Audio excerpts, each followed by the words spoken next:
1枚の布で作るペンケースです。そこにキルト芯を入れてるので少しふんわりしています。キルト芯をちょっと2枚重ねて多めにするとこんな感じでちょっとふっくらします。これは1枚。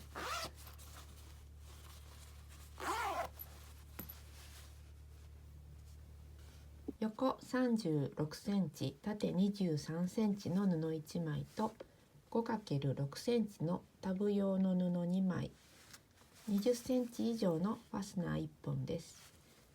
これは35センチあります。長めの方が縫いやすいです。ふんわりさせたいときはそこにキルト芯を入れます。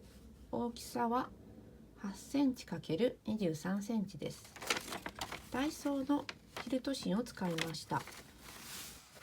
表側に右から5センチと左から 13.5 センチ折ってアイロンをかけます。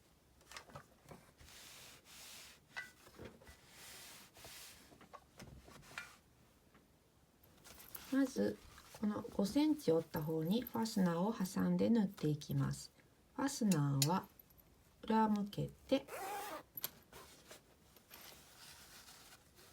折り目に合わせて折って5ミリの縫い代で縫います。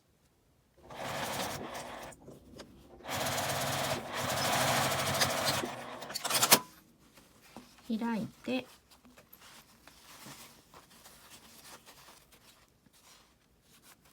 裏側に折ってここに端ミシンをかけます。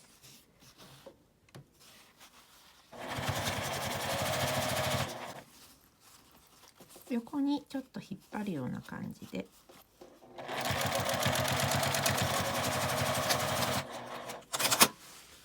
ファスナーを締めてこの布の線に沿って印をつけます。ファスナーを開いて反対側の折り目に挟みます。ここがねじれないように注意します。さっきつけた印を下に合わせてここも5ミリの縫い代で縫います。こ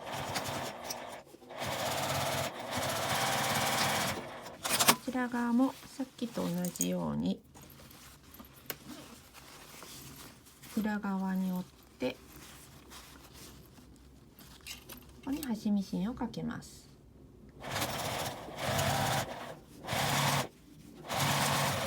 こんな感じで縫えました。ファスナー同士を合わせて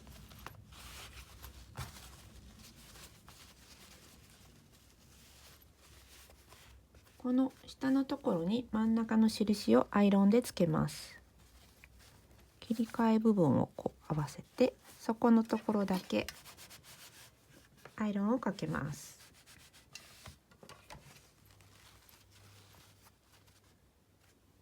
印をつけた真ん中にタブをつけます。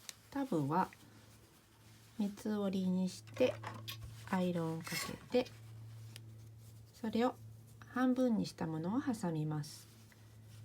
この両端を縫うのはどちらでも好みで合わせる時に縫いやすいので今回は端ミシンをかけておきます。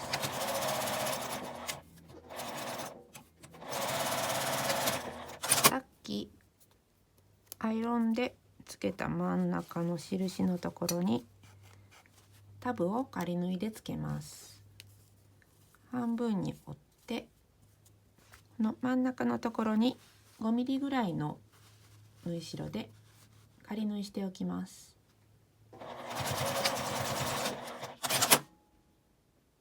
両方ともつけます。ファスナーを真ん中ぐらいまで締めてこの端と端を合わせて1センチの縫い代で縫います。返し口を7センチぐらい真ん中に開けておきます。返し口を7センチくらい開けて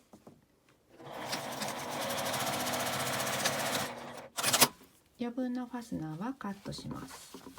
この返し口のところも開いて軽くアイロンを当てておきます。ここを折って重ねていきます。ファスナーの真ん中とタブの真ん中を合わせてこんな風に合うように留めます。この上の縫い代は内側に入れて留めます。ファスナーの開いた方も合わせて留めて、もう一枚も重ねてこのように留めます。こちらの縫い代は内側に折ります。裏返した時にすっきりするようにこの縫い代のある方がちょっと短めになるようになります。こちらとこちらを1センチの縫い代で縫います。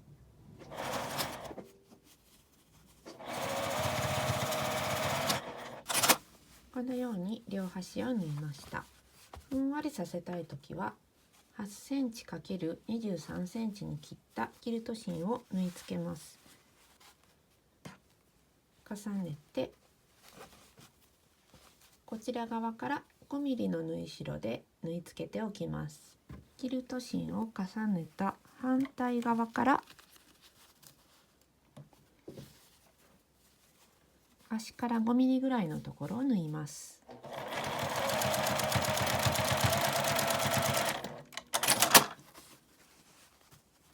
反対側も同じように仮縫いしておきます。返し口から表に返します。ここまで返したら返し口のところを縫っておきます。手でこの字に縫ってもいいですし、縫い目が気にならないときはミシンで縫います。ファスナーを開けて表に返します。角のところは目打ちで出します。これで出来上がりです。